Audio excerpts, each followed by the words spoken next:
shot. Never mind your liver, get to Gino spot. Gino spot. Get to Gino spot. Gino spot. Have a laugh, have a giggle, and exercise your middle. Have a Gino shot. Gino shot. Get to Gino spot. Gino spot. Get to Gino spot. Gino spot. Have a laugh, have a giggle, and exercise your middle. Get to Gino spot. Gino spot. Ladies and gentlemen, welcome to Center Stage.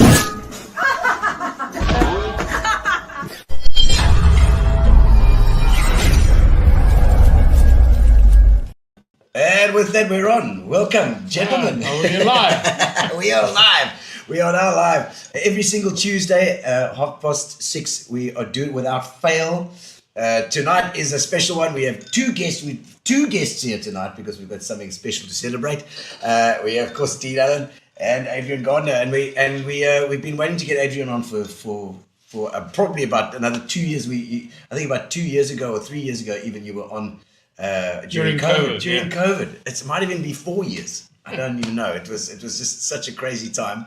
But welcome to Gino Spot, and thank you for joining us. Thank you to our sponsors, to Fitch and Leeds, who've been with us right from the start, and also to Amobia for our internet. Nicola and the guys at Amobia have been fantastic. They always make sure that we have a clean internet connection for our show every single Tuesday at 6:30. And then Grace with our Fat Cats has brought some food for us. Brilliant. As well. We love Grace as well. Fat Cats Catering for all your catering needs, you know. And we certainly have some needs on Tuesday nights. We have a lovely spread. Thank you guys for joining us. It's been fantastic to have you on.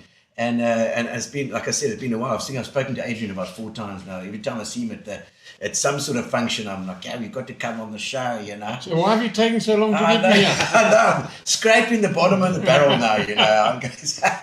And of course, Dean's been away for a while, so we haven't been flitting around the world, like hobnobbing with the knobs, you know, around on the ships. I believe have you been on the ships, Dean? I have. It's nice to be on Terra Firma tonight. And I know why it's taken him so long to be on, because it's taken me that long to write his book. To finish the book. It's my fault. You know, I think they had a hit out on you eventually, you know, to get the book done. It's here. It's here. Here it is. There it is. Da-da-da-da-da. Here we go. The man who changed the landscape. It's Dean Allen. Obviously, you guys have been busy on this for, I think, 2-3 years. And I'm sure it's been a labor of love as well for you, Adrian. Getting all those, trying to get the brain into those stories. It's certainly been some fond memories because, you know, obviously all the things that we've been and done is not only have I met a lot of people, but certainly had a great teams with me. And lives that have sort of come with me. And I think the legacy of that is that, you know, there's still people with me that have been 40 years. Jeez. You know, and it's either because I'm such a cuck boss or because, you know, they like what they're doing and they never know what's coming up next. And I think Dean got that surprise as well because when he started writing the book and he realized, you know, that I was telling you earlier that the first job I ever had was Spa, and that's how I got to Port Elizabeth with the Spa. Of course. And then he realized from there to swimming pools, to paging, to garage doors, to this, to that. And he had to find the people to interview to get the book done. So I think just as an endorsement and really to say thank you to Dean tonight as well, because, you know, this hasn't been easy because, you know, find the people, get them to give him the story and their, you know, background about it. Certainly not easy. So, and the places that I've had to send him to try and find these people, and then for him to, you know, basically record it and then try and put it into a book which is trying to give my memory. It's by a third party. So well done, mate. And to try and get it in that same because you've got it there's a way that it was. There's a factual route to how things went, but there's also an emotion involved as well. And you've almost got to get that through in the book, I would imagine. What was your, Dean? How did you approach it in that way? Well, this is the first time I've ever written a book like this, a biography as such. I'm known for writing the Empire War and Cricket book, which has had a central figure. Very similar to Adrian in terms of personality, character. He was a mover and shaker in his time, but of course he was dead. Yeah. He died in 1920. This man's still alive. That made it a lot more You difficult. see, because he couldn't give you any crap. He couldn't. The thing is with James Logan, he had to take my version of the events, but with Adrian. But all joking aside, the story, I hope people, when they read it, it is an incredible story. This man has achieved a lot in his life and is still achieving.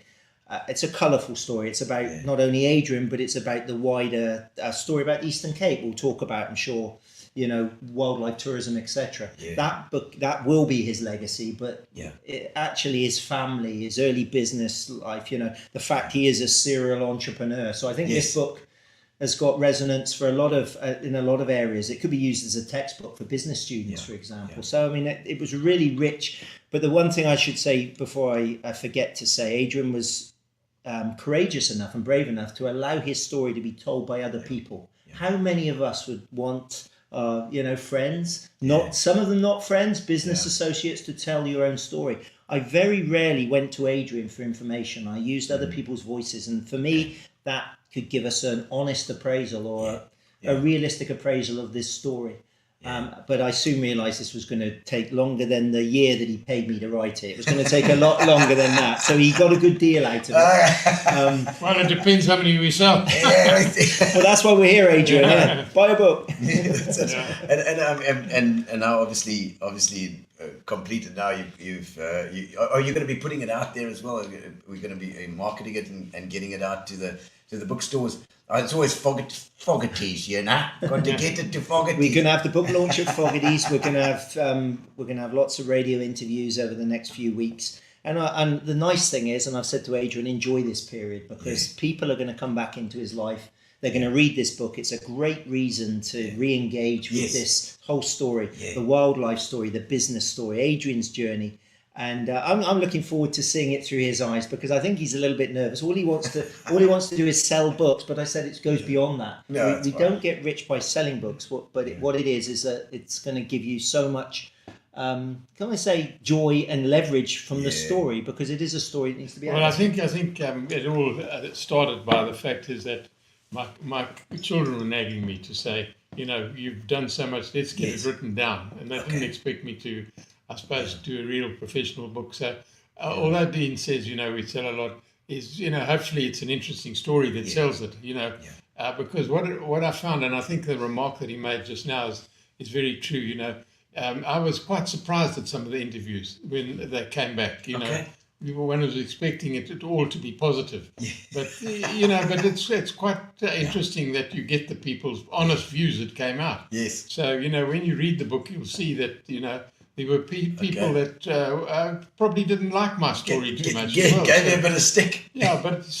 which I think. But that's life. Yeah, but instead of just sending out a story to say this is my story, it's actually our story, because it's a lot of interviews, and he puts it down about what they said as well, not just what I said.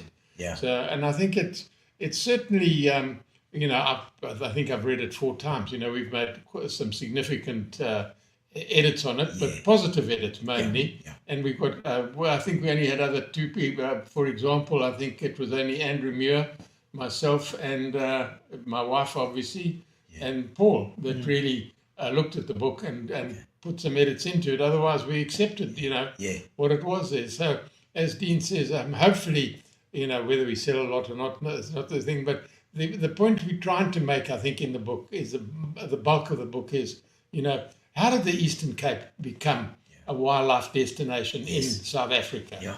And that, and I think we were talking just now. I mentioned to you. There were basically 2 people in my life that made it happen, because the majority of the people that were watching what I was doing or thought of what I was doing thought I was a complete idiot with too much money and that it would fail. And that's a fact. I mean, even when Dean interviewed, he got that message. Yeah. But the 2 I'm referring to are Dr. Ian Player, and that was an endorsement that his brother. Yeah. Okay. And the other one was Bill Foles.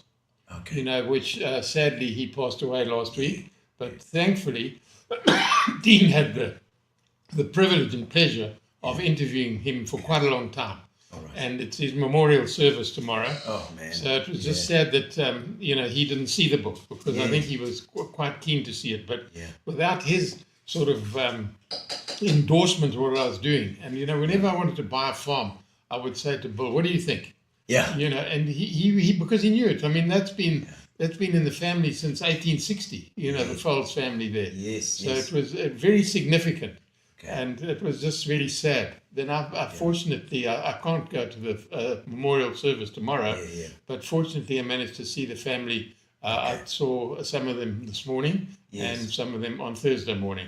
His wife and Grant and Will and the wife. Okay. And so we chatted about it, and that certainly brought back some fond memories. So, proper Eastern Cape stock there. yeah, so I think the purpose of the book is to try and get it out there that the Eastern Cape is a significant wildlife destination now. It actually, it makes it hard for us to realize that, we're fighting the Sabi Sands and the Kruger and Botswana and other places, and yet you can come here and be an hour from the city. You can be in a fantastic, you'll see more species here than you will see in any other game reserve in South Africa, because of the biomes that were here. The Kruger should have been here, not where it is. But, the 20 settlers came in and knocked everything out because they wanted their cattle here. Of course, yes. And I just could give you an interesting story, because it relates to the player family. Gary called me about 6 weeks ago and said to me, "Adrian, I would like to pop up to Founders Lodge, which I still have, as you know, attached to Shamwari with traversing rights and everything." Yes. And I knew that he was now involved with a lady. So I asked him quite politely, "Will you be bringing your partner?" And he said yes. And he gave me the impression that she really didn't know much about the African wildlife. Yeah. So I thought, okay, that's fine. So we were sitting there at lunch, and I said to her, "What is your experience in Africa in terms of wildlife?" She said, "Well, I would think that it's probably as good as anybody that I know. I've been to the migration, I've done the gorillas, I've done Botswana, I've done, and the last place I went to was in the Sabi Sand." So I said, "Oh, that's interesting. I know I'm on the back foot. I'm thinking, I'm going to get what sort of a backhand am I going to get now?" So I said, "Okay, be quite honest with me. What do you think of what you've just done?" And she obviously was saying it. I wasn't trying to compare logic. And I said to her, "What do you think?" So she said, "Adrian, I want to be quite honest with you. This is probably the best game experience that I've had in Africa." Wow. I said, "Oh, how come?" She said, "I've seen more species than I've seen anywhere else, because we have more species here." And she said, "The landscape is phenomenal. I would just drive on a hill and I could look down, see, whereas in the Sabi Sand, all I see is trees and I have to get to a water hole to see animals there." But the problem that we've got is that the Sabi Sand is attached to the Kruger. They dropped the fence. And what we've got to try and get it over to this province of ours and the people here is we've got Adda. But Adda marketed themselves as Adda Elephant Park for how long? But it's the most magnificent park, and it's got the big five. They followed us. So, I mean, we should all be saying, we're next to Adda. And Adda should be out there promoting that, it's one of the best game reserves in South Africa. It is. And which will then help us. So that's what I'm trying, that's what the book's about, is to tell everybody what this landscape's about here. It's something that you can't get anywhere else. So that's why, besides my story, I think they're going to read and see just how hard it was to do what we did. And then to compliment those who helped me do it. Like, the three that are still at Shamwari. It's Joe, John, and Dr. Henry Bear. John O'Brien and Joe Critty. They all started with me. And John O'Brien, when he arrived with his wife, got to the gate and he said to her, "Let's go. This is not for us," because it was just red soil. And now when you think of where he is, he's a leading ecologist in the Eastern Cape, if not South Africa. He's working all over Africa. So we've done some things here, but we've got to get the story out. So that's why he's here tonight to tell the story. And talking about the story, as you know, I've had the privilege over the last 2 years to sail around the world giving talks on cruise ships, and every single cruise ship that I speak on, I talk about this idea of rewilding the Eastern Cape. I talk about the Eastern Cape. As you know, I wrote books called Frontierland. I love this province. But for me, it is a unique story, and I think the human story behind this makes it unique, because what we're seeing is for the last 40 years, basically, a land being reshaped, or the man who changed the landscape. You talk about the Folds families, you talk about the Rushmeres, these wonderful families that have been here for generations, who believe in what we're doing in terms of rewilding the landscape. We're farming the land in a different way, Gino, aren't we? We're bringing tourists in. We're reintroducing the indigenous species. As Adrian rightly said, it blew my mind. Beautiful. There were more species in this area of southern Africa than anywhere. It was the Europeans, the settlers that came in, that changed the landscape and wanted to farm. So you can't farm with obviously elephants and lions, but this wonderful story of now the animals almost taking the landscape back and us working together with nature.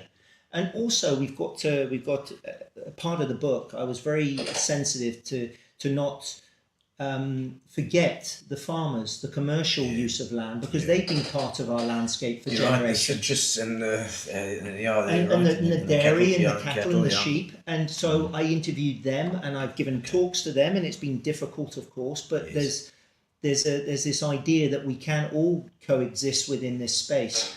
But for me, it's this idea, and I've spoken to, I mean, what a privilege for me. I'm an outsider. I was an adopted Eastern Cape person. I came into this area, but I think that gave me an advantage, because sometimes people opened up a little bit more to me. But this idea of dropping fences, of creating a corridor of wildlife that can match anything else in Southern Africa. People have told me within our lifetime it's going to happen. We are talking about that. So this book, apart from using Adrian as certainly the focal point in terms of the personality, but it's about a bigger story. It's about the use of land and about safeguarding our welfare, our nature for future generations, but also for the good of us. You know? I mean, I actually took. I always, whenever I go through to Edda, I'll rather go, on the coastal road and then cut across it's a Scotia across. And it's just beautiful, man. It's just, you right through that little area there. And we actually went up to Zurich this last weekend, and it's just that ride through is, and there it's a national road. Actually. Of course it is. What do they call it? The poor man's safari. Yeah, the poor man's safari. I was in there, it's saying, talking to my wife and saying that there's nowhere else in the world that has got this much diversity. You're so right. But Gino, I just want to say to you as well, and to tell you about how important it was, and Dino picked it up well. Dean picked it up well. Is that the endorsements that we got? And there's one that it's quite amazing that it's actually happening today and tomorrow and the next day. And we're talking about it to you tonight. Is that in the early days, there was quite, and still is, quite a lot of anti-zoos. And they're rightly so. I'm not saying it, but there's some damn good ones. We had the privilege of going to Busch Gardens and SeaWorld. And meeting the people there. And one of the people that are still there today has been out here, I don't know how many times, called Rob Geordie. But arrived today in South Africa, and I spoke to them earlier on WhatsApp, is the board of an organisation called American Humane. Now, American Humane has been going for nearly 150 years, but mainly to do with domestic species. And then they went on to, you remember Busch Gardens and SeaWorld had the tragedy with the orca whale and that sort of thing. It's got a lot of negativity around it. And then they got American Humane to certify their work. So then they started certifying zoos and becoming far more involved in wildlife. But one of the top guys at Busch Gardens, a guy called Brad Andrews, retired from there and joined the board of American Humane.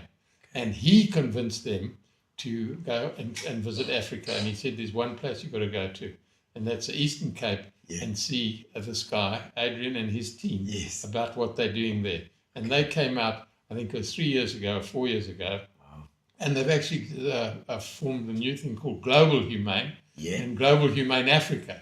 And they're working now with wildlife in Africa. And they have brought the whole board out, and they're having the board meeting at Founders tomorrow and the next day, and they're spending a day at Noisy, the new reserve that everybody's laughing at me about as well. It's lovely out there. I've been out a few times. That one is, we're very involved there with the Minister of, it was Barbara Creasy, was as you know. Now she's gone, and now somebody Doyle, I think, but we've met the MTT, the Ministerial Task Team, because one of the tragedies of South Africa is that there are 8,000 lions in captivity, 3,000 in the wild. Wow. And those 8,000 that are in captivity are there for their bones or to be shot. A captive lion shooting. Yeah. So we are doing a whole thing with them and setting up what we call a lion haven at Noisy of what not to do. Okay. So, it takes me back from the days when we also brought Born Free here, because Born Free had their sanctuary in London. Yes. And I said, I can't sleep at night thinking that you've got lions and things in London. Yeah. Bring them to the place where they should be. Yeah. And we got them to bring Born Free to Shamwari.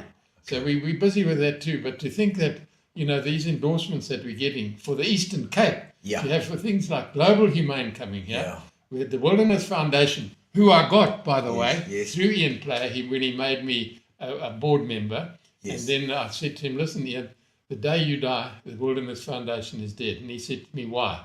I said, because you're bigger than the foundation. Yeah. I've got to make the foundation bigger than you. How are you going to do it? I said, I want to bring it to the Eastern Cape. Okay. And I tell you what, that takes me back to the days with our Minister of Finance, Ina Kunungwana. Yeah. Because I had to call him, and then Kabizi Jonas. You remember they were the local people in our government here? Yes. And I got them there, and I said, we want to move the Wilderness Foundation here. And Dr. Player says that he needed, was 500,000 or more rand. And I'm going back to the year 2000. When was 9/11? 2001? 2001, yeah. Yeah, so we had the 7th World Wilderness Congress here then. Okay. In 2001, and he started it, Ian. It's only the second time it's been to the same place in Africa, and we launched the fact that we're moving the Wilderness Foundation, and they gave us money to bring it here. The Wilderness Foundation today is probably the second biggest non-profit in South Africa in terms of wildlife. So to think that the Eastern Cape has had the Wilderness Foundation here, I've had Tusk here, I've had one of the greatest zoos in the world here, the Chester Zoo, and they help us a lot. Okay. And I'll tell you what, anybody that criticizes the zoo, do me a favor, go and see what they're doing there and the research and everything else. And then now we've got Global Humane coming here. Yeah. So don't tell me the Eastern Cape is not a wildlife destination. No, it is. And it's, you say too much. He's recorded it all.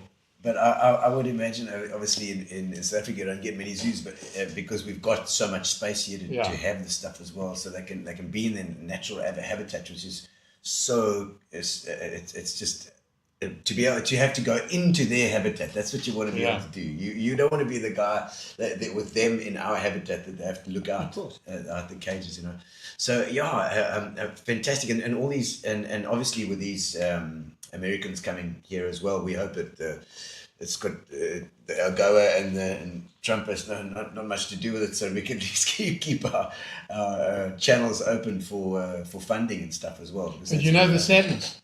Yeah. The flights from Cape Town to here are a total disaster. They've stopped the morning flight now. I think there's one a week that you can get here at 8 in the morning.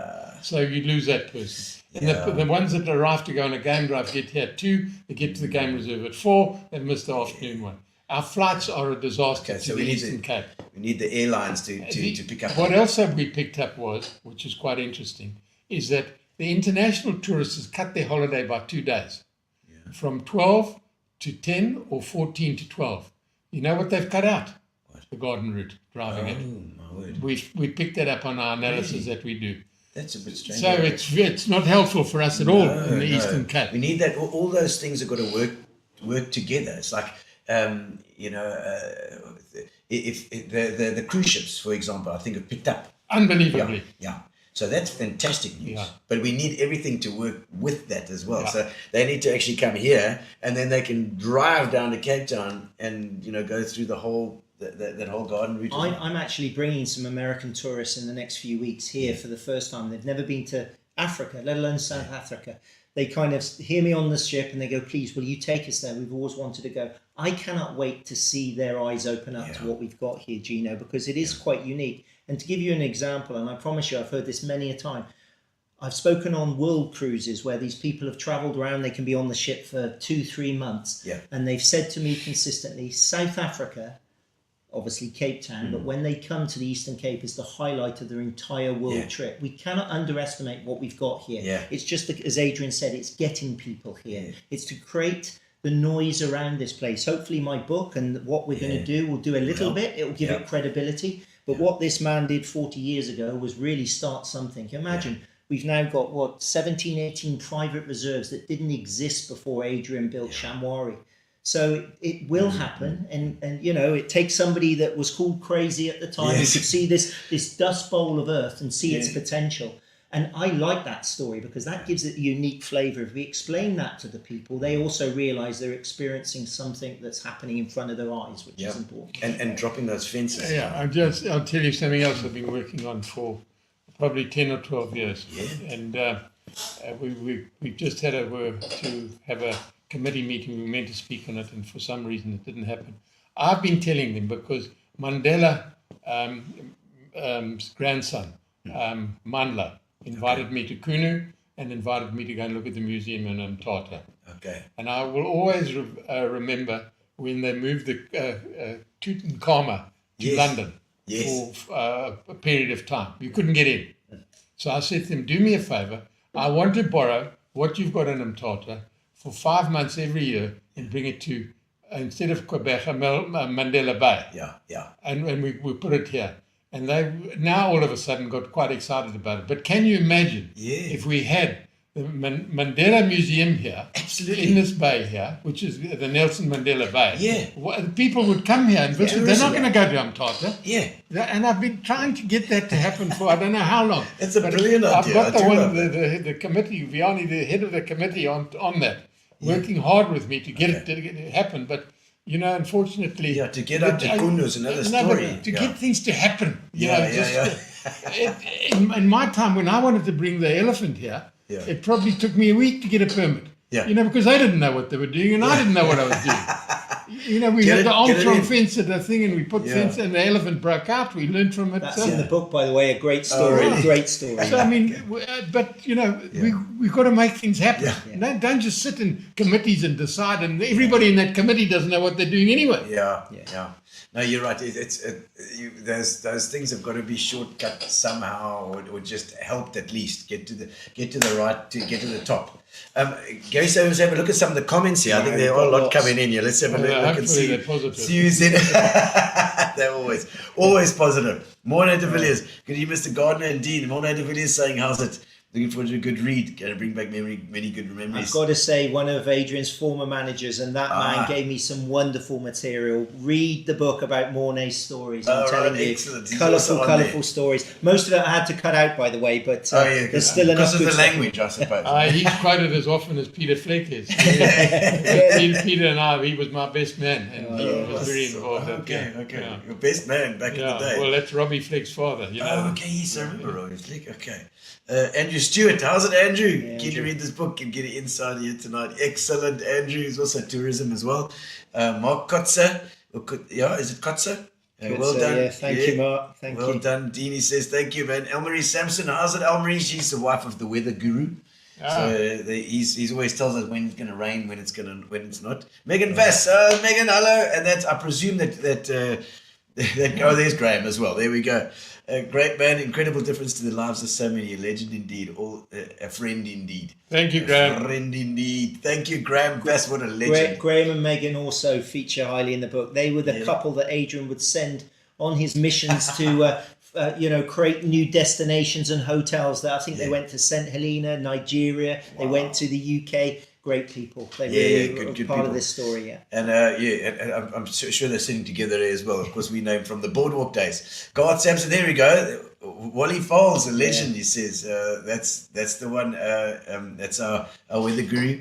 Zani Dixie. Greetings from Arthur Rudman. Arthur Rudman, there we go. This is Arthur's daughter. Just explain, Adrian, Arthur Rudman, that conversation you had at the cricket that day. Well, if it hadn't been for Arthur, I wouldn't have bought the first farm. We were saying because I went back to where I was born in Zimbabwe to look for a farm after I'd sold our horse business. Okay. We had the horse farm in Plettenberg Bay. Yes. And then I went to look at the traditional areas of South Africa too. Yeah. And then I was sitting with him watching a game of cricket here next to Arthur, and he said, "Go and look at this farm in Alistair." Yeah. just outside. It was only 1,200 hectares. And, in those days, which I found most interesting, if you wanted to speak to your neighbour, you'd phone and say, "No more asseblief." With the party lady line. would say, I want to speak to Arthur. Say, "Hang on, he's gone to dinner with so-and-so. I'll put you through there." That's how far back it was. And then the next farm came. And then one thing I wanted to mention was, and Dean studied him quite a lot as well, if it hadn't have been, I don't think, Skeed, wrote the book about the wildlife that occurred in this area. It's an incredible read. But he did quite a lot of different areas. But this area here, he focuses on, and it shows you just what the carrying capacity was here and the various species that occurred here. Believe me, that was thankful for him that we followed that very carefully. Yeah. And then I had a couple of run-ins because, first of all, the white rhino didn't exist here. Oh, right. It was only the black rhino. Black rhino. So Ian Player said, bring some white rhino here because man's changed the landscape. Yeah. You've got grasslands now because they took the trees out. Okay. So we can have grazers here. Bring them here. And people said, that's not the right thing to do. And he was very adamant about it. He said, that is the right thing to do because you changed it. So we're changing it too. And then the next thing I brought giraffe here. And that came in for a lot of criticism. So I got because giraffe wasn't originally on the other side of the Fish River. But probably man stopped it coming. It might have migrated here. But then I got Rhodes University, one of them, they did a study on giraffe being here. And they worked out very quickly how much better the giraffe was eating at the top than the goat eating at the bottom and creating a bloody umbrella at the bottom and eating everything there. Cool. So then all of a sudden that was all right. And then once we brought all those in, then we had to bring the oxpecker in. That was another thing of its own, to fly those in from Kruger.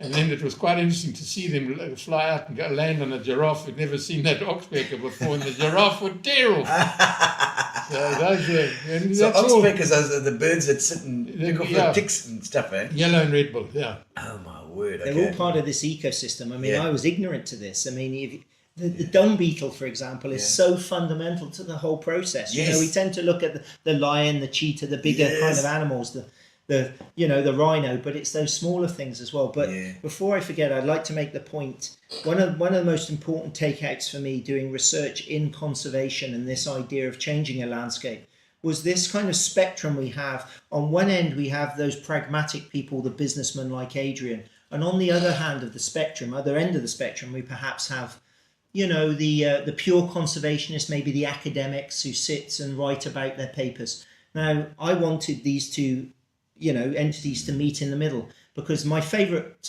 quote in the entire book, or the favourite saying, is conservation without cash is a conversation. In other words, you need somebody like Adrian with his drive, perhaps his funding, and his... he's an entrepreneur to make this happen. And I think Ian Player especially was a very pragmatic man. He was a conservationist, but he recognized that he needed Adrian to fund his vision. And the two of them worked well together. So I think there's a lot of snobbery in conservation. People want to leave their own legacy. But for me, everybody has a role because, as Adrian has rightly said, he used the works of Skeed. He used those academic papers to see what was here and then put it into place. But for me, you do need those pragmatic people, perhaps, whether it's from a business motivate. There's nothing wrong with that. Money makes the world go round. But thankfully, someone like Adrian, who's been successful in building, horse racing, all these different things, he has decided to put his energy into conservation and wildlife tourism. And for that, for me, it's commendable. And it needs to be talked about and not frowned upon because it is something that needs to be done. And to change a landscape, you need the energy and the money to do so. Do you know how we got the name Shamwari for a start? No. Okay, Shamwari is I was brought up in Zimbabwe. Yes. Okay, and Shona language is Shamwari means friend. Okay. So, and we had Friendly City. Okay. You remember it was known as the Friendly City. Yes, it was. Yes, of course. So I thought, well, that's... Still is. And we always used to call each other, come Shamwari, let's go and play squash or whatever it was. Okay. So that's quite easy to pronounce. Yes, it is. And then secondly is that, do you know how we got the name Mantis? No, I didn't know how we got. But you mustn't say because that's part of the quiz. But they can. It's if they're watching, that's fine. You can tell us now, and then by the end, we might ask you a question about Mantis. So I mustn't tell them that. No, you can tell us. That's fine. You can tell us if they're watching as well. They'll give it. They'll have go on. an Give early them a go at clue. it. Yeah. It's a very interesting story because at that stage, and it was the year 2000, believe it or not, and I think most of your viewers would know or have heard of the Saxon Hotel in Johannesburg, owned by Doe Stone, and probably the best hotel in Africa and still is. Wow. And anyway, a friend of ours was with Doe and he said, look, don't say I sent you there, but I'll introduce you to Doe. And so we were staying there because he hadn't opened it yet. And we were chatting there, and he was a diabetic. So, you know, he used to go to bed at like 2 or 3 in the morning and get up at lunchtime because he wanted to be awake at night with his diabetes and things. So I'm the opposite. I'm in bed by 10 and up by 6. So anyway, we had an interesting evening there, and he showed us around, and he showed us a very interesting movie that his pilot had a private plane. His pilot had the recorders in his sleeve, and he was talking to Mbeki in Lusaka before the 94. Wow. And he showed me the movie of the discussion. And so we got on quite well, and we walked around there and everything. We had quite a few drinks. And so he said to me at the end of the night, okay, so what do you think you're going to do here? How are you going to run this place? So I said, you know, I'll be polite tonight, but I said, I've got no something idea. So he said, well, you're the only one that told the truth. You got the job. So anyway, we had the Saxon. Then we had Steenberg, you know, the hotel in the vineyard. We were running it at the time. I hadn't bought it yet then. Then we had Shamwari and had the Halliards, well, believe it or not, at Port Alfred. And, and then we had, I think, the Stanley in Livingston and Vic Falls. So I had 5 quite good places. So then we said, I need a name. Asked the guys. You know, they came up with all the regular bullshit. You know, they said, call it the Platinum Collection and that. So Ian was staying with me. And I said to Ian, listen, I need your help. Because this was 10 years after we'd sort of met each other. I said, I need a name for the group. So he said, came to breakfast. He said, you achieved 2 things. You kept me awake most of the night, but I got your name. So I said, okay, tell me about it. So he said, I thought about the people who influenced me in my life. There were 2 who had the biggest influence. One was Mkubo Mtumbela, my guard, that always was with me in Umfolozi and the game reserves in the town. And the other one was Sir Lawrence van der Post, because I went on quite a lot of missions with him and things in Botswana because he was very involved with the Bushmen. And they called it the Hottentots God. And that was the praying mantis.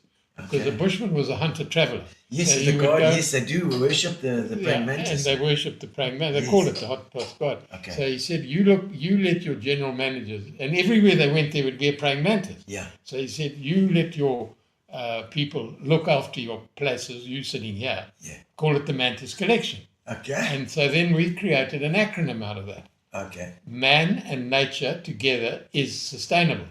So that's very good. And it was, I think it's I won't forget that now. Significant name. And then, you know, we grew to the extent, and I can thank my son Paul to a large extent, we grew the brand to 80 places around the world. And we were the only brand on all 7 continents because we had our brand in Antarctica. And then, but the problem that we had, we would get a signing up fee, but I couldn't get any other fees because I didn't have a distribution system, didn't have a loyalty program. So that's how we got to Accor. Because they had everything. There was a condition when we went to Accor that I've said, and Ian Platt taught me and begged me and said to me, conservation without involvement of community is dead in Africa. You have to get the community involved. So I said to Accor, please can we form the Community Conservation Fund Africa, which could be America, could be Australia, could be Antarctic, could be Asia, could be everywhere in the world. So could we do that? For the community. So I said, how many people in your loyalty program? So they said 60 in the Western world and probably another 40 in the other million. So 100 million. I said, what's the chance of getting $1 a person when they sign up? Or that you write to them and say, look, we're doing this project. And I'm still working on it. But it hasn't worked as I thought it was. Because we had COVID in the middle of it, which caused the problem. So what we've done with the CCFA, we've moved it into Global Humane. Africa. Because I think with their combination, Yes. Okay. and I'll tell you a very interesting statistic that I heard the other day. 80% of the money that's collected in the world, certainly most of it in America, so 80% in America, of that 80% that they collect in America, and what do you think of that percent comes to Africa? Yeah. No idea. I mean, 2%. And it's a lot of money. So you can imagine what they collect. Yo. So, I mean, there are channels that we've still got to explore and get to, but we've got to do it with our communities. Yeah. We have to have our communities involved. Yeah, and that's why we've done Noisy, right next door to the township, and we get them involved, and we try and educate them, and I do it with a lovely lady called Taryn Gilson, and she heads up Global Humane now, and I've got a great GM there and his wife, and that's the example that we're trying to set. New York's famous for Central Park, London for Hyde Park. Yeah. So we've got something that nobody else. We've got a game park between two cities. And I mean, there's nowhere else in the world you can find that stuff. Yeah. Like you go to Europe, or it's just city after city after city. From my office to there, it's 30 minutes. Yeah. So, but if you're living out in Lorraine or up there, 15 minutes. Just like in your city, it's amazing. It's great. It's something called a peri-urban park. So they basically, it's not a big area, but they're using it to rewild certain species as well. And the great thing, and Adrian shares in this, when you see certainly our African friends seeing animals in the wild for the first time ever, and it's just on our doorstep, and it's affordable. Young That's kids the from key the thing. township or It's wherever affordable. they can actually go and experience it, because the biomes, like you say, the diversity here is nowhere else in the world. We have to keep it here because this is where everybody's going to come. They're going to come from Europe and from America to have a look at this, because they will never experience anything. This is what the world was like. Yeah. And But, that's what it is. but it's to start with, when we started this journey, and you'll see in the book there, is, I didn't know what a tour operator was. Yeah. I opened the first door, just said, phone Rennie's, tell him we're ready. They were the travel company, yeah? Yes. So then we formed a company called Guilty Edge Travel. Okay. And my son started in a bedroom at my home. Is that Paul? Murray. Oh, Murray. And Okay. we built it into one of the biggest now in South Africa. He has with his partner Sean, and it's a really and the only reason it's the success that he's got with it is he packed up with a wife and young kid, and they went and lived in America for 3 years. Yeah. Okay. And they focused on the American market instead of the traditional British market and everything else. And but I hope he's listening, because they don't send enough to us, because the Americans don't want to go there. Yeah. The Americans want to go to the traditional areas that they've heard about. And I can tell you why. You know what they get for the equivalent? Somebody was telling me today, William Folds was telling me today, he tried to get a bed in the Sabi Sand at one of the private lodges there in July. Cool. And he battled, and he said he found one, and he had to pay 64,000 Rand per person. Yo. So why do you think Murray will send he gets a percentage of 64, then 64 Yeah. I mean, it's a joke, isn't it? There you are, Murray. You're listening. He's having a go at you there. But no, I'm not, because I've got to share in that business. For sure. But I'd still like to. And I see your other son, Paul's been out here. I actually did some video with him a little while ago. He's the natural born runner. Yeah, it's him. And he's been doing a fantastic job. I just love his attitude. It's just been amazing. He's like, come on, let's go. There's nothing, no fear. Where do you think he gets it from? I mean, come on. And he's got a thing called Natural Born Runner on YouTube as well. You must go. So my daughter Angela, she's also involved in farming. Okay. They have cattle and game as well. Yes. But her claim to fame in our family, her daughter's just had a granddaughter. So we're great-grandparents now. So we've just been up there the weekend and spent it with them. So it's as Dean points out in the book, we've been lucky, and I suppose, I've got to give the credit to my wife, because I was working. That was my priority was work, nothing else but work. Yeah. And I've just seen what work goes into bringing up a kid. Yeah. This little grandkid. Yes. And she brought up 3 of them, so I've got to give her a lot of credit for our family, what we've got and what we've achieved. Because it's nice that you can be a grandpa and to these little guys now and have the time a little bit more. Well, time. I've got grandkids that are, you know, well, Angela, my eldest granddaughter is 30. Then I've got a 27 grandson, and then Murray, and then a 20-year-old grandson as well. And that's Angela's kids. Yeah. And then Murray's got the 2 girls. Yeah. And one's just left on a plane to go play hockey in 4 Grahamstown. DSG. DSG. Yeah, in Holland. Oh, Can you believe that? Huh? In the Nederland. Yeah. I think that's what makes this story so accessible as well. Because if I'd just written it about wildlife tourism, conservation, business, but because there's a very strong chapter in about Adrian's, you know, family as his well. family, his sacrifice, their sacrifice especially. I mean, one of the most interesting interviews I had was with Shirley Ann, his wife. Yeah. It was scheduled for about an hour. I think it went on all day. Yeah. But I realised how much sacrifice went into from everybody to make this happen. Because as Adrian, well, he's open about it. Yeah. You know, you went bust twice, didn't you, in business? Yeah, I mean, once, Yeah. okay, Yeah. all right. But you certainly had times when you really did struggle and wonder, and people got behind you, but you also had that vision, I'm going to make this work again, and you dusted yourself down and went again. And I think every great story, it's not all about success, No, is it? It's about those low points when You've you... got to have But Dean's quite right about the second time. I'll tell you how close that was. Yeah. The first time was 79, where he lost everything. Wow. But I've learned something about life then. Yeah. Count your friends on one hand, you're doing well. Yeah. Acquaintances, plenty. Okay. Friends, Yeah. But the other thing that I did there was I'd signed sureties with some of the banks. Where I asked them if I'd signed sureties, like shaking your hand, I paid them back. I didn't go into liquidation myself. Okay. Then, with the second time round, if the RDC hadn't helped me at Chamwari, I was the first one to get a loan from the RDC in the tourism industry. She was very IDC. Yeah, first in the tourism industry. Yeah. Parks had one, but we were the first private to get. Okay. And anyway, we took this loan, and it was so stupid. I mean, we factored this loan over to repay interest and then capital after 3 years. And I mean, we couldn't do anything. Couldn't pay the capital.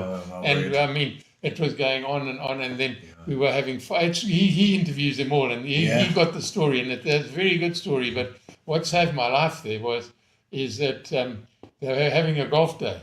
I said, would you like me to bring Ernie else? And he was just coming into the forefront then. Oh, really? Because Okay. Ernie's dad and I had been in business for 30 years. Oh, wow. And so Ernie's like a godson to me. Yeah. So we brought Ernie to the golf day. And the main guy said, give him time, man. Okay.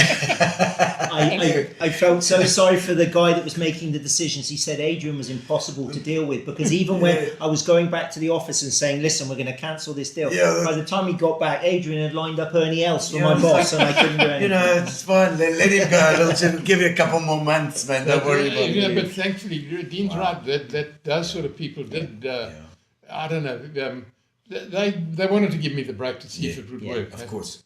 But you know, as you were just talking about the financial and the thing, and the fact that it's the connections as well, the people that you've met throughout your journey. You know, I was going to bring it up earlier. So we were talking about your story, and I interview young people on the show. You know, and it's like, oh well, I was at school and now I'm doing this. And then what else? It's nothing. There's nothing. You've got to have lived. You've got to, for an interesting story, you've got to have lived. And what this show is, as well as the book, is a stake in the ground. Yeah. It's saying Adrian Gardiner right now, you know, at this age, you are now doing this, and this is what but the story behind that is built everything around it to get to that point. So you've always got an interesting story if you've been around. Like you say, you've been close to on the skids. You know, you've been there, but you've had to learn from it, and you've had to carry on. You've had to stick your head down and just like, all right, we're going to make it. It's going to be okay, and you've got to believe that as well. What you're saying is so interesting. I just wish I could see a finishing line. Yeah, no, there's never a finishing line. But, you know, when I think about the work that we've got to do to get the communities right and get them involved and that sort of thing, the work that I've got to do with these great organizations like Global Humane, Wilderness Foundation, who are doing such great work. How can I help them? How can we get people to help them? How can we get people to endorse them? Yeah. But hopefully when they see what Dean's written here about, how you can change things. Yeah. You can change the landscape. I mean, everybody laughed at me when we put horses at Plettenberg Bay. Yeah. I mean, they thought this guy's out of his mind. Horses never been bred there. Yeah. But, Do you have a winning horse as well? well, I mean, just, we was very lucky. You had Terence Millard and somebody told me to buy these horses.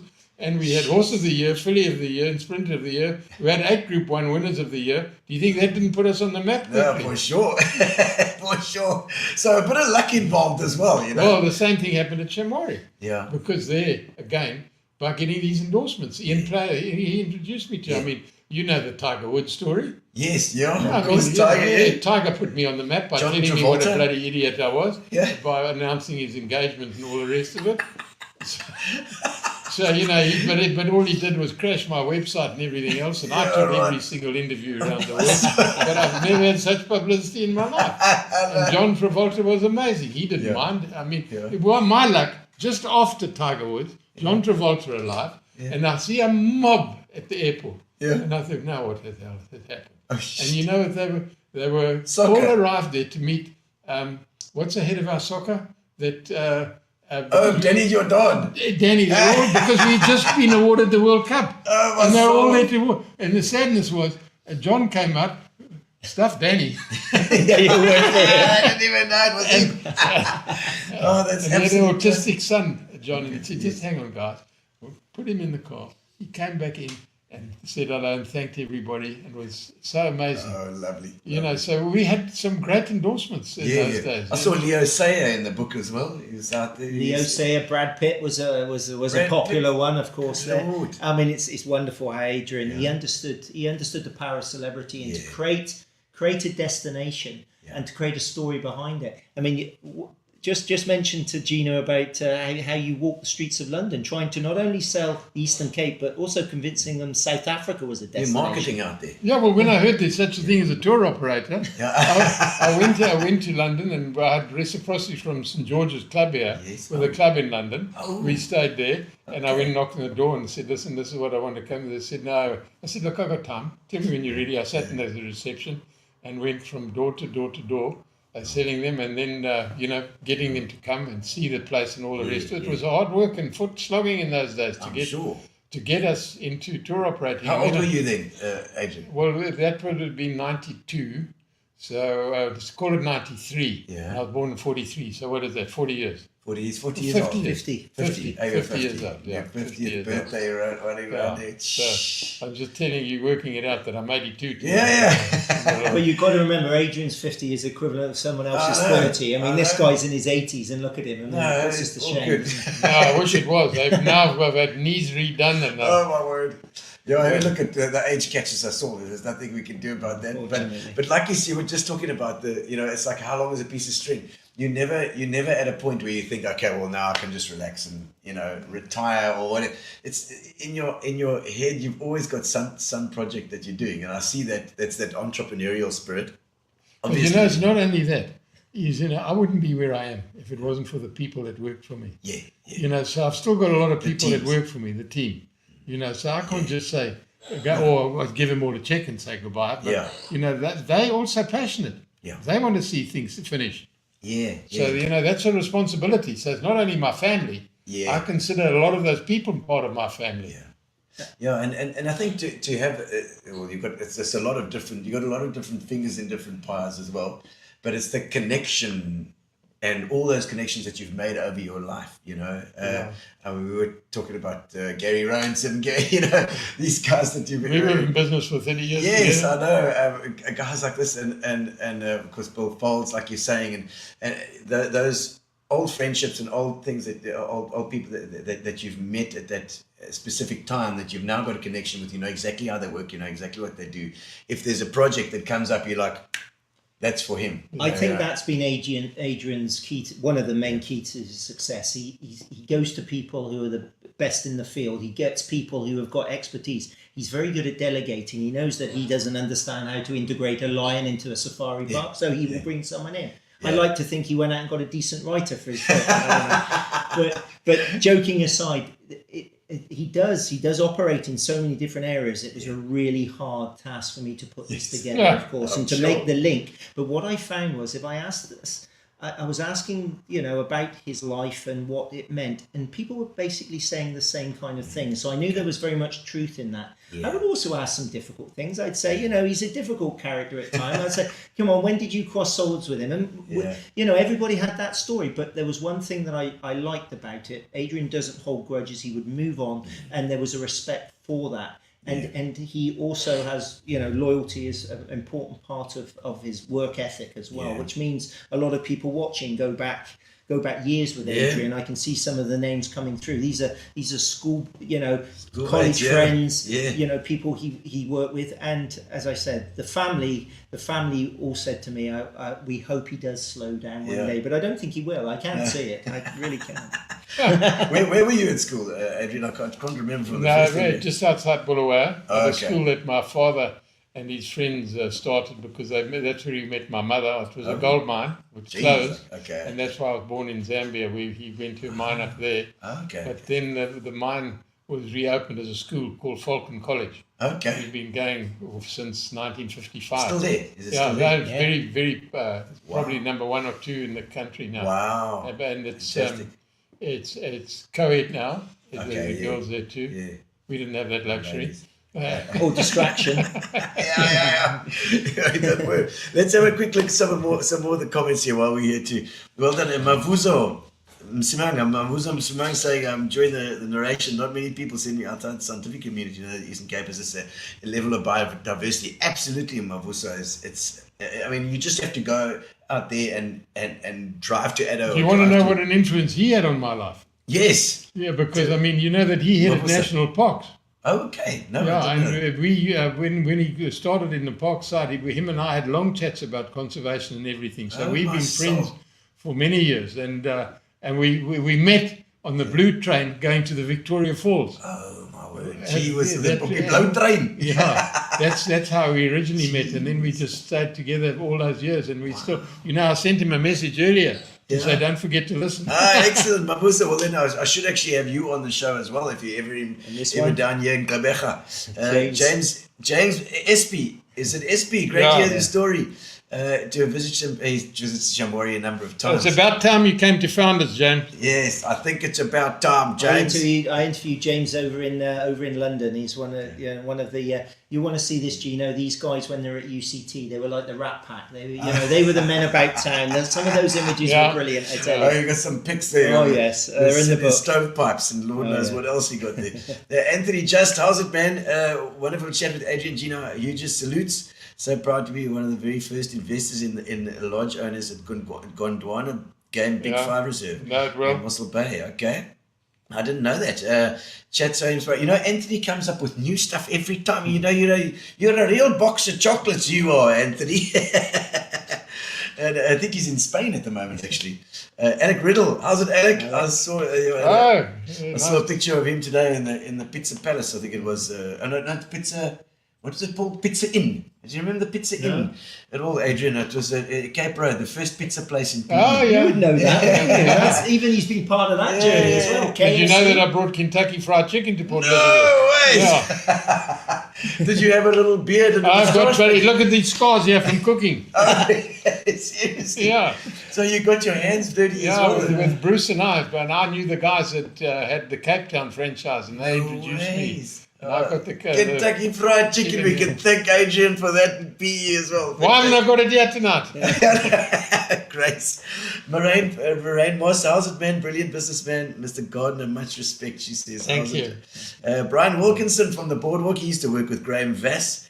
Brilliant discussion. Brian, nice. Best discussion so far on Gino's spot. I love you. Excellent. It's good, man. And then Ecoventurist. I see that. I'm not sure who that is, but a great interview. There we go. The evening run. So he was listening on the evening run. This is Paul. He's out running, yeah. Oh, it's Paul. There we go. He's training. Now, Paul, we're going to get him on camera now because Paul needs to turn this into either a documentary or a movie, okay? That's your job, Paul. Yeah, we're going to do that. We've got the book. Now, let's turn it into the screen. Yeah? We'll find the people you need. Yeah. I see Fred Kigosi. Utmost respect for the gentleman hosted tonight and a very interesting discussion. Thank you, Fred. Thanks, Fred. Lekker, man. And Gillian Moornhoven. Gillian, how's it, man? Join the chat. Lovely. I like that. Mark Gotze says, how do we expose our school children to this? They need to be positively influenced. If they don't go, they won't know. You're quite right. What a nice saying. Yeah. No, we definitely need to look at the schools, and I'm sure there are ways and means. I don't know if Nyosi does the school things. Yeah, we do. Yeah, we do. Well. Yeah. Nyosi, nyosi.co.za, NYOSI. Have a look there. We actually had the two. I'm trying to stay right now. Gary's wife is right there. It's there tonight. And by the way, Noisy means bee and place of honey. A bee, so a little place of honey. There we go. And I see Brian Serrao on there, our soccer player. Brian, Adrian, I hope you're keeping well and enjoyed helping you with the guides. With your guides at the lodges. Thanks, Brian. Did some stuff there. Cindy Bester, one of our Achilles runners, sister, made an interesting chat. I've got your book here. I've got your book, Cindy. There it is. Dina's brought it along.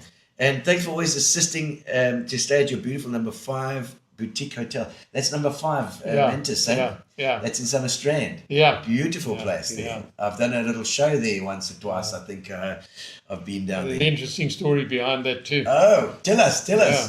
Have we still got time? Yeah, of course. Bring it on. There's no rules here. Absolutely. I'll be writing a second book at this rate, won't I? I'm taking notes.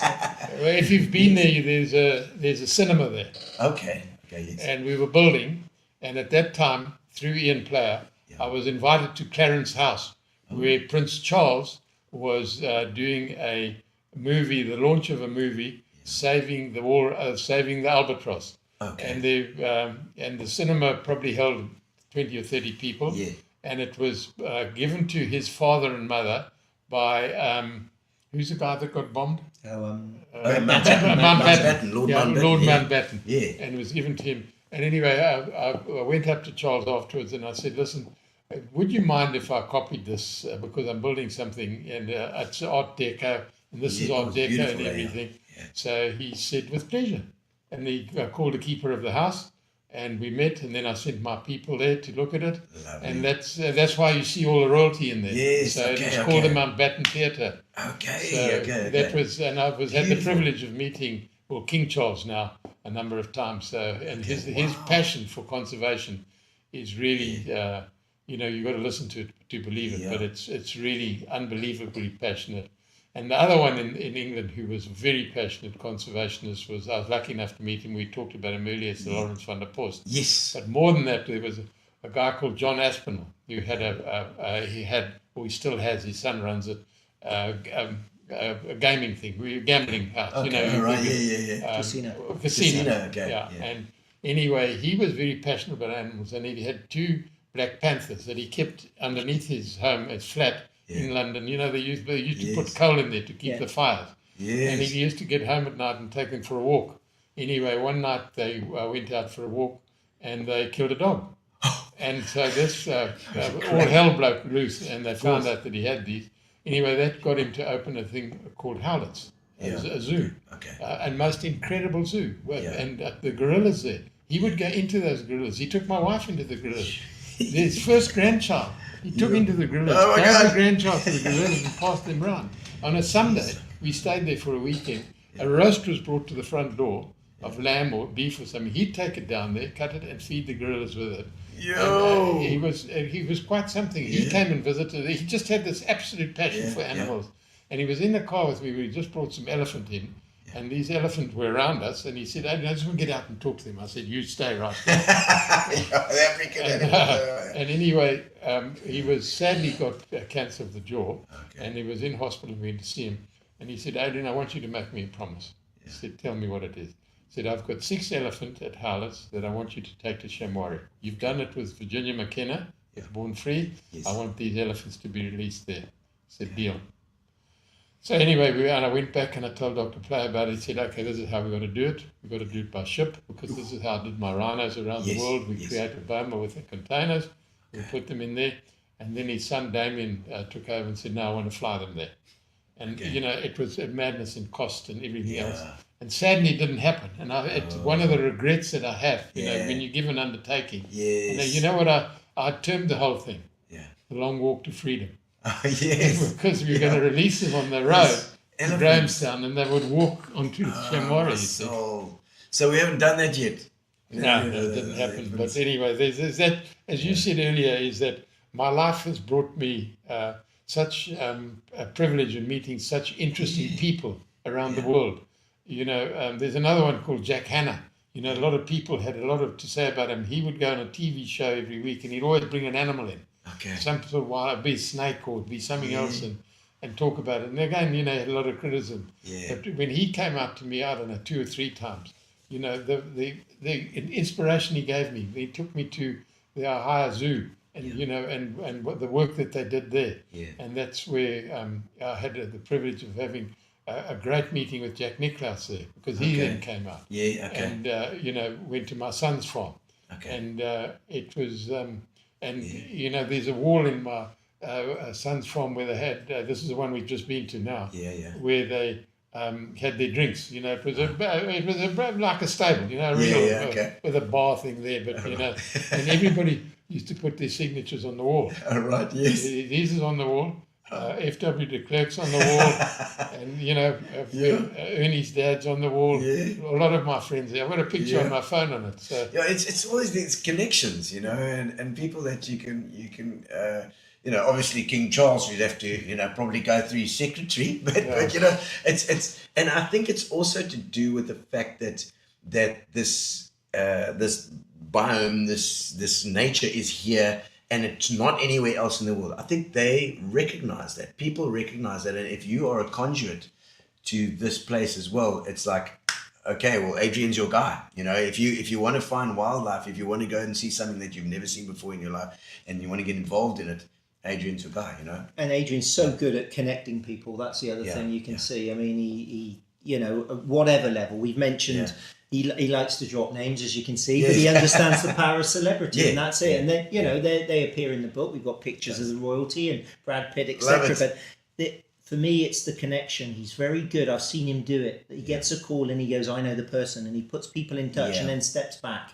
That takes some talent. It's called networking, isn't it? But not everyone can do it. Yeah, but you know, probably one of the most interesting things that I was a part of, you know, we started Stendon University here.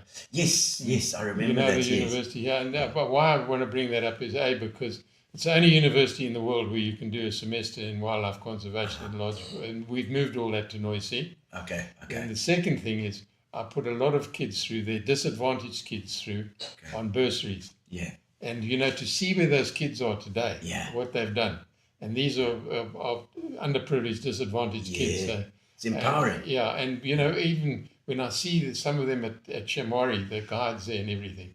But you know, one thing I'm trying to do to get around here is that, you know, I'm trying to get our lodge, Founders Lodge, you know, where it all began. I'm trying to get that to be, if you want to come to the Eastern Cape and understand wildlife, you should go to Founders Lodge. Yeah. Because we've got a museum there. I've got the history of all the people who were there that have been to Founders, you know, like Margaret Thatcher. Wow. You know, all the names. Fine lady. And it was a very interesting thing, you know, but there's a history of that there. There's a history of Ian Player there. There's a history of Ernie's there. There's a history of Gary's there. You know, the people that are involved, a lot to do with Ian. And that's where it all began. And then we built the first hide ever been built in the Eastern Cape. There's the camera there. Yeah, 24-hour camera. We watch it quite regularly. I got to say that Philippa loves it. In the evening, we'll stick it on the TV and we'll just have it there. And it's beautiful. You can watch that 24-hour camera. You never know what's going to appear there. But you know, it's been so interesting, you know, being able to talk to, you know, especially Dean, who knows my background. I mean, probably better than anybody else. Because, you know, some of those names there, you know, that I haven't spoken to for like Morna, and I haven't spoken for probably 10, 15 years. But he remembers the story very well, doesn't he? Very much so. And I think I've said to Adrian, that's going to be the pleasure over the next year or two. This book is going to bring other people back into his life, people perhaps he's forgotten. And it will be such a connector. And what a privilege to have your story told in such a way, but also, and I think we haven't mentioned the word legacy, I think Adrian's legacy will be in wildlife tourism. will be in changing a landscape, will be in inspiring people, as we've seen in the comments, to actually think about wildlife tourism and having, bringing indigenous species back as being an option, because 40 or 50 years ago in the Eastern Cape, it wasn't. It was alien to us, And I think also those people that you knew back then as well, they've also grown in their own way, and they've got different skills, they've got different things that they can bring, more that they can bring to the party. And as people get older, they get more, you become more influential in a way, and you have your own networks being to move. So your network that you started at the top there is growing exponentially down at the bottom. I think my favourite stories, Gino, in terms of writing the book, were the early days, how these guys literally made it up as they went along. They didn't know how to handle some of these animals or to build fencing and whatever, but they did so with mistakes, and some of the mistakes are in the book. But it was the fact they continued doing and learning and going to other places that had that knowledge. But here in Eastern Cape, it literally was starting from scratch again, which was quite incredible. The Splash Festival was here this weekend. Yes. That Mango Groove was here. Yes, they were. I saw them on YouTube playing on Facebook. You want to hear a quick, interesting story there? Yes, it's Claire Johnston. Yeah. Yes. So I'm sitting on the plane going to London. Lady sitting next to me, and I don't talk much. Yes. And so at dinner, you've got to talk. I said, hello, I'm Adrian. She said, I'm Claire. I said, well, what do you do? She said, she's a singing. She said, I said, God, I was at Graham Beck's 60th birthday when I heard you sing. She was obviously very young then. So I said, well, what do you do? She said, I'm a farmer. So she said to me, I said, why are you going to London? She said, I'm going to try and find my father. Well, the father just left them, in South Africa, her mother and her. Okay. And anyway, I said, at the end of it, I said, listen, when you get back, I think her fiancé then was John. Yeah. And I said, please, will you come I want you to meet Virginia McKenna and come down. And she did. And then when we released the lines, I got them both there, and they sang Where the Lions Sleep Tonight. Lovely. And I phoned them now while they were here because I couldn't see them. John's a bass player, I think, as well. And they sang it here over the weekend. Fantastic. So, they knew nothing about wildlife. I introduced them to Dr. Player, and they got to know him, and they went to see him, and they changed their lives. Wow. And have you heard of they call themselves RAF now? Yes, they used to be Bottomless Coffee. Bottomless Coffee. Yes, lovely. So I was at the lady who's done my interiors ever since day one, Maurette van Huysen. I was at her 60th birthday, and at the Links in St. Francis. Yes. And they were singing there. Okay, yes, that's right. I went out, to do what you got to do. When they came past me, and I said to them, have you got a minute? They said, yes. So I said, what do you know about conservation? Yeah. So they said, nothing. So I said, sit down. Yeah. So then I said, where are you going tomorrow? So they said, in P. I said, would you like to stay with me? So they said, yes. Well, we haven't organised anything. So I got them to stay at number 5. And I went and had a meeting with them. Beautiful. And I gave them a whole story about the background of, the importance of conservation. They're a great bunch, those two. And he didn't sleep that night. He wrote a song. Oh, wow. He wrote a song. And they sing it wherever they go. And they give us... It's about his train. He's got a carriage out at Founders, which is incredible, that people can stay in. And it's very similar to the story of how I appeared. Adrian had been following my journey, getting my newsletter. And he phones me out of the blue in typical Adrian style and said, is that Dean Allen? I said, yes. He said, listen, I've been following you for a number of years, but he said, I've had enough. He said, you write too much about the Western Cape. What about us here? And he said, well, you better get in your car. So I got in the car with the family, and I turn up at this most incredible thing, which is this railway carriage on Founders Lodge with all this wildlife. And then I bumped into RAF, and they looked at me, the band, and I looked at them, and they said, oh, this is what happened to us last year. He won't tell you what he needs you for. And then I find myself, he's having an interview on Al Ghur FM with those, the 3 guys on the breakfast show. Yes. And then live on the radio, he says, and Dean Allen is here, and he's going to write my book. And that's how I got the job. You can't say no. I couldn't say no. Everybody looked at me and said, good luck with that. It's the best way to get a deal. That's typical, isn't it? I had no choice, And then and then the negotiations start, of course, and that's when he's very good, his negotiation skills. He got you down to the lowest. 100%. Let's have a quick squiz here. There's some more coming in for the last few here. Jeff Applewhite. Jeff, of course, is up the road here as well. He's got a B&B. Adrian's been a legend and a giant in tourism industry in my eyes. 10 was fortunate enough to win on Algo FM the Heather Dugmore authored book, Shamwari's Soul of the Earth. Oh, he's got that book. Yeah. Excellent. Jeff's just up the road here. It's called Garden View, eh? Yeah. I think it's Garden View. Let's have a look at who else is here. Debbie Axe. Privileged to have Mr. Gardiner as chairman of our board at Stendon. There you go. Stendon, We'll be there fantastic. Philippa loves, of course, my wife is a teacher. She's education, so she loves the Stendon story as well. Wendy, yeah. Wendy Nell, watching from Kuwait. Good Lord, all the way from Kuwait, from the UAE. How cool is it be if you start safari tours from here to the Eastern Cape? I think that's a fantastic Let's plan. do it, Wendy. Nell. Let's do it. You can only find it here. And what's that, Minatli? Mystery. Manaxi, oh wow! She was one of the first when I was calling on tour operators in the UK. Oh, the UK. Is it Yeah. Manaxi or is it the club? She's in the UK. Sikosa, not. No, not at all. An Indian lady. She's wonderful. Okay, Manaxi. That lady, she told me some funny stories about Shamwari. She said, I was selling people the dream, but by the time they got to Shamwari and the likes of Adrian and Joe Clurty just charmed them, they didn't care there weren't many animals at the time. But no, that was fantastic. And Manaxi, wonderful interviews. Wow. Nice to see people from the past. They're coming through. They're Chris Alexandre. What a wonderful chat, gentlemen. Thank you. Many memories discussed and great stories. Thanks, Congrats, Chris. Adrian. Thank you. He's thanks for all you've done for the Eastern Cape and look forward to reading the book. There you go. Barbara Manor. Love Barbara. She's our soccer mom. I call her the soccer mom. I'm gonna coin that phrase, the soccer mom, for you, Barbara.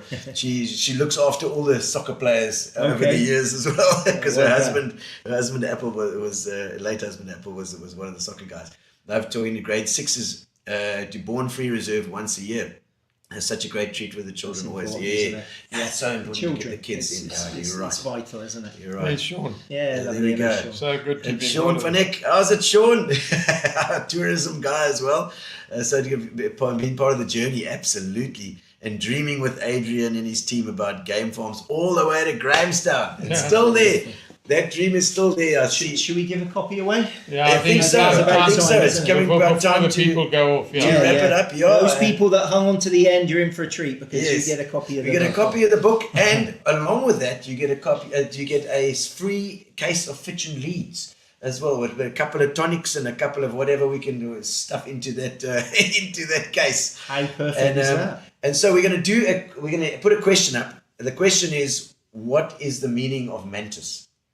Adrian mentioned it earlier. You can look it up. You can Google it if you want First to. person to tell us. to tell us on the comments. Gets What a. does Mantis stand for? What does mantis stand for? What is the acronym for Mantis? The acronym. Yeah, There's that's an the right acronym for it. That's the right word. Look it up, and let's check who's going to win it now. Come on, they're all typing. You know, and Are they typing? they'll all be typing now because you're going to type it in, and you're going to push enter until it comes. But thank you so much, guys, for joining us. Adrian's been fantastic to finally get you in.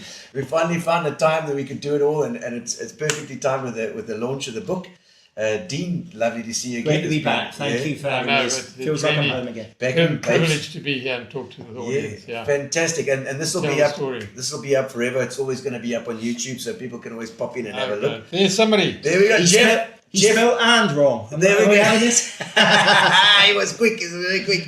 There we go, Jeff Applewhite. You are the There winner. you are, my friend. You've got Yeah. both books. You So got we a book. sign it for him. We'll You want it signed, Jeff? Sign it. Here's a pen for you. There you are. We'll sign it for Jeff. Jeff Jeff. Applewhite. There we go. There's a couple more coming in there as well. They're all just too late. Jeff was sharp on the trigger. Today? Put them up there, Gary. Let's see who else got them. It is the 22nd, Adrian. Yeah. Man and nature together is sustainable. That's absolutely Mantis. Thank you, guys. If you, I was going to say, if they'd like Fred it, says Mantis. He was just Oh. that's What a did he guess, say? What did he Fred. say? just Mantis. Yeah, that's Jeff. It's a GEOFF. If people would like a copy of the book, we should say either get in touch with Adrian at the Mantis How do you spell office. Jeff? It's a GEO. I think it is. Yeah, GEOFF. GEOFF. Yeah, there it is. There it is. There it is. Or drop me a line at dean@deanallen.co.za and we can organise you a copy. So Yeah. You got it signed. thank you. And Dean's going to sign it for you as well, Jeff. Thank you guys for joining us. It's joining us tonight as well. Thank you to our sponsors, Fitch and Leeds. And There you are, Jeff. There we go, Jeff. All for you. And again, thank you very much, guys, for Pleasure. coming, making the effort to Free come down. where they can get the book. Yes. Yeah. Okay, so they can get hold at Nyosi, I presume, nyosi.co.za. Yeah, we'll have. They can Yeah, have somebody there'll there. be a lot of books out there. They can just Otherwise, look up the man. Better to probably. And Nyosi, I'm sure they can find So somebody the books will be available. You at see, the I'm trying to get them here. It's not that easy. Dean's just brought some up on the plane today. So they won't be available right now, but but perhaps they can contact Mantis. If we send you where they can contact There we are. you, Gary, we'll do that. would We'll you do mind, that. Gary, then just sending addresses, everybody okay. that tuned in where they can get it? We can put it. We can put it in the comments here. I think at www.nyosi.co.za they can use a link to at least get a connection to there as well. Who will pick up the phone? It's a great thing. Go and get your book and go on a game drive. Affordable, 20 minutes outside of town. I mean, what more can you ask for? It's perfect, isn't it? Absolutely lovely. Yeah. Now we're looking forward to everybody diving into this story and seeing what a special place we live in. I mean, that's it. Thanks to this man. Thanks to you for being such It's a pleasure. Yeah. You're an ambassador for the region. What you and Gary do. I mean, And thank you, Dean, for putting us on the map. Well, it's a team effort. isn't it? And thanks to Fat Cats for our food. Thanks. We'll have more of a chow now afterwards. But thank you guys, and we'll see Good you night, next week. everybody. We'll see you next week. See you soon. Relax, sit down. Coming out of PE town. Got a drink, find a shot. Never mind your liver, get to Gino's spot. Gino spot. Get to Gino's spot. Gino spot. Have a laugh, have a giggle, and exercise your middle. Have a Gino